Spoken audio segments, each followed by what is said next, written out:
Hey guys, I hope you all are doing well and welcome back to our YouTube channel. आज के इस video में हम बात करने वाले हैं हाई कार्ब डाइट के बारे में। जब बात कार्बोहाइड्रेट्स की होती है तो उन सभी लोगों के चेहरे और ज्ञान याद आता है जो लोग बोलते हैं कि कार्बोहाइड्रेट को कंज्यूम करने से ही मोटापा बढ़ता है, इसी से बीमारियां बढ़ती हैं और इसी से माल न्यूट्रिशन का खतरा भी बढ़ता है। उनका तो ऐसा मानना भी है कि दुनिया की सारी समस्याएँ कार्बोहाइड्रेट की वजह से आती हैं। इसको अगर हम लॉजिक से समझने की कोशिश करें तो दुनिया की जो लीडिंग हेल्थ ऑर्गेनाइजेशंस हैं वो हाई कार्ब डाइट का सपोर्ट करती हैं। इसके अलावा कार्बोहाइड्रेट को कंज्यूम करते हुए हम वेट रिड्यूस भी कर सकते हैं, और ना सिर्फ वेट रिड्यूस कर सकते हैं, हाई कार्ब डाइट आपके लिए बहुत हेल्दी भी होती है। तो आज समझते हैं कि हाई कार्ब डाइट क्या होती है, कैसे ये काम करती है, क्या इसके नुकसान हैं और क्या फ़ायदे हैं। तो समझते हैं डिटेल में। अक्सर जब हम हाई कार्ब डाइट की बात करते हैं तो लोग इसका कंपैरिजन एटकिंस डाइट, कीटो डाइट्स या फिर पालियो डाइट्स, इस तरह की लो कार्ब डाइट से कंपेयर करते हैं। अगर कीटोजेनिक डाइट से कंपेयर करेंगे तो 20 से 25% कार्बोहाइड्रेट का इंटेक ही मॉडरेट कार्ब डाइट कहलाएगा या फिर हाई कार्ब डाइट कहलाएगा। तो इस तरह से कंपैरिजन नहीं करना है। हाई कार्ब डाइट वो डाइट कहलाएगी जिसमें मेजॉरिटी ऑफ कैलोरीज आपकी कार्बोहाइड्रेट से आ रही हैं।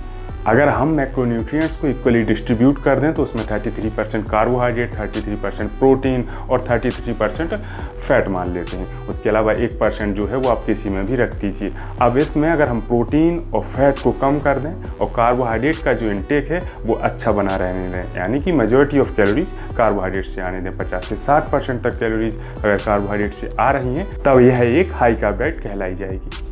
अब इसके अलावा बहुत सारी एविडेंस भी हैं जो इस बात को सपोर्ट करते हैं कि 50 से 60% अगर कैलोरीज आपकी कार्बोहाइड्रेट से आ रही हैं तो ये आपकी ओवरऑल हेल्थ के लिए अच्छा है। मोर्टेलिटी रेट भी कम देखा गया है, और जो लोग फ्रूट्स वेजिटेबल्स अच्छी मात्रा में कंज्यूम कर रहे थे उनकी भी ओवरऑल हेल्थ अच्छी देखी गई है। अब बात अगर इंडिया की करें तो इंडिया में हम बहुत लंबे समय से कार्बोहाइड्रेट का इंटेक कर रहे हैं। अभी भी हम रोटी, सब्जी, दाल, चावल ऐसा फूड कंज्यूम करते हैं और डेली कंज्यूम करते हैं जिसमें मेजॉरिटी में कार्बोहाइड्रेट होता है। तो इसका मतलब ये नहीं है कि इससे बीमारियां फैल रही हैं या फिर हम मोटे हो रहे हैं। करंट सिचुएशन में प्रॉब्लम यह हो रही है कि जो बहुत ज़्यादा प्रोसेस्ड फूड आइटम है हम वो कंज्यूम कर रहे हैं, उसके अलावा एक्सेस में कंज्यूम कर रहे हैं, मतलब कि जितनी कैलोरीज की हमें रिक्वायरमेंट है उससे ज़्यादा कंज्यूम कर रहे हैं। और उसके अलावा भी एक प्रॉब्लम है, हमारा फिजिकल एक्टिविटी लेवल कम है और कंजम्पशन बहुत ज़्यादा है। तो इन वजहों की वजह से मोटापा और बीमारियां फैल रही हैं, ना कि कार्बोहाइड्रेट के कंजम्पशन की वजह से। और इसके अलावा भी 50-100 साल पहले से हम कार्ब्स ले रहे थे लेकिन तब हमें बीमारियां नहीं हो रही थी। उसका रीज़न यही था कि फिजिकल एक्टिविटी लेवल्स अच्छे थे और बहुत ज़्यादा प्रोसेस्ड फूड आइटम हम कंज्यूम नहीं कर रहे थे। इंडिया के अलावा भी दुनिया में बहुत सारे प्लेस हैं जहाँ पर लोग फ्रूट्स वेजिटेबल्स ज़्यादा कंज्यूम करते हैं या फिर कार्बोहाइड्रेट का इंटेक ज़्यादा रखते हैं। तो उन लोगों में उनका जो ओवरऑल हेल्थ है वो भी अच्छा है और मोर्टेलिटी रेट वो भी कम है। उसके अलावा उनकी जो उम्र है वो भी ज़्यादा पाई गई है। इससे जुड़ी हुई स्टडीज़ मैं डिस्क्रिप्शन में डाल दूँगा तो आप खुद से पढ़ सकते हैं। तो सवाल यह उठता है कि क्या हम सारे कार्ब्स को अच्छे की कैटेगरी में रख सकते हैं? सारे कार्ब्स को हम गुड कैटेगरी में नहीं रख सकते हैं। सबसे पहले फ्रूट्स और वेजिटेबल्स हैं जो कि अच्छे माने जाएंगे। उसके बाद जो कम प्रोसेस्ड फूड आइटम्स हैं वो भी अच्छे माने जाएंगे। उसके अलावा जो होल ग्रेन्स होते हैं वो भी अच्छे माने जाएंगे। लेकिन अगर आप शुगर को भी इस कैटेगरी में रख देंगे तब लोग ओवर कंज्यूम कर जाएंगे और प्रॉब्लम क्रिएट हो सकता है। शुगर को हम अगर 5-10% कैलोरीज देते हैं अपनी डेली इंटेक का तब बिल्कुल चलेगा, कोई प्रॉब्लम नहीं है। लेकिन इससे ज़्यादा अगर कंज्यूम करते हैं तब प्रॉब्लम हो सकता है। और उसके अलावा जो बहुत ज़्यादा प्रोसेस्ड फूड आइटम है हम उनको भी एक हाई कार्ब डाइट में ज़्यादा तवज्जो नहीं दे सकते हैं।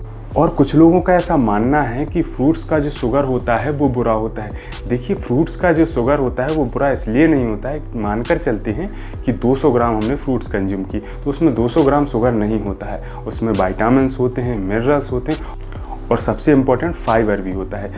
तो फ्रूट्स का जो शुगर होता है वो हमारे लिए समस्या नहीं है। और अब सबसे ज़रूरी बात, एक हाई कार्ब डाइट को हाई कार्ब डाइट इसलिए बोलते हैं क्योंकि मेजॉरिटी ऑफ कैलोरीज उसकी कार्ब से आ रही हैं, ना कि वो ओनली कार्ब्स डाइट। अगर हम सुबह से लेकर शाम तक सिर्फ कार्बोहाइड्रेट का कंजम्पशन करेंगे तब यह प्रॉब्लम हो सकता है। अगर आपकी डाइट में 70% से ज़्यादा कार्ब्स आ रहे हैं तब आपको उसको रीडिज़ाइन करने की ज़रूरत होती है। अब एक बहुत ज़रूरी सवाल कि क्या इस डाइट से फैट लॉस हो सकता है? जी हाँ, इससे फैट लॉस बिल्कुल हो सकता है। फैट लॉस के लिए ज़रूरत होती है कैलोरिक डेफिसिट की। तो आप अगर कैलोरिक डेफिसिट बनाएंगे और हाई कार्ब डाइट भी फॉलो करेंगे तो आपका फैट रिड्यूस हो जाएगा। एग्जाम्पल के लिए अगर आपकी 50 से 60% कैलोरीज कार्ब से आ रही हैं, उसके अलावा 20% के आसपास कैलोरीज प्रोटीन से आ रही हैं और रिमेनिंग 10 से 15% कैलोरीज फैट से आ रही हैं, तो बिल्कुल आप इस तरह की डाइट डिजाइन करके फैट रिड्यूस कर सकते हैं। और अब बात करते हैं इस डाइट से क्या क्या नुकसान हो सकता है। देखिए, कुछ मेजर लॉस इससे होने वाला नहीं है, लेकिन अगर आप बहुत ज़्यादा क्वांटिटी में प्रोसेस्ड फूड कंज्यूम करेंगे तब प्रॉब्लम हो सकता है। अगर शुगर का इंटेक आप ड्रास्टिकली बढ़ा देंगे तब प्रॉब्लम हो सकता है। उसके अलावा अगर आप एक्सेस में कैलोरीज कंज्यूम करेंगे और फिजिकल एक्टिविटी नहीं करेंगे तब ये डाइट आपको प्रॉब्लम क्रिएट कर सकती है। चलिए अब बात करते हैं इस डाइट के बेनिफिट्स के बारे में। सबसे पहला है कि इस डाइट को फॉलो करने से आपका मूड अच्छा रहता है, आपको हंगर स्ट्राइक ज़्यादा नहीं करता है। उसके अलावा हाई कार्ब डाइट से आपको फाइबर भी अच्छी मात्रा में मिलता है, जिससे आपका डाइजेशन अच्छा रहता है और कार्बोहाइड्रेट बहुत टेस्टी होते हैं, तो यह सस्टेनेबल भी है। तो आज के इस वीडियो में इतना ही। अगर आपको कोई डाउट हो या क्वेश्चन हो तो आप कमेंट सेक्शन में पूछ सकते हैं। मिलते हैं अगले वीडियो में। चीयर्स।